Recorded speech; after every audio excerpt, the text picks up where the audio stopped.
Bismillahirrahmanirrahim. Assalamu alaikum. My name is Hassan and today we are going to set the default width of content area in Elementor WordPress. Before starting work, it's my request, please subscribe my channel. Thank you. Now back to our work. So you will increase or decrease default width of content area.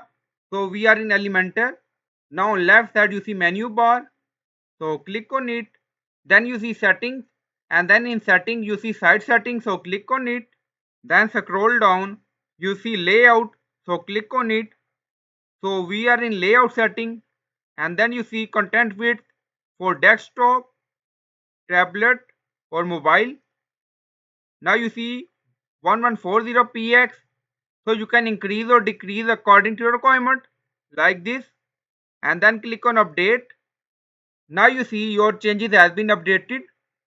So in this way you can set default width of content area according to your requirement. So I hope you like this video. Please like, comment, share, subscribe. Thank you for watching.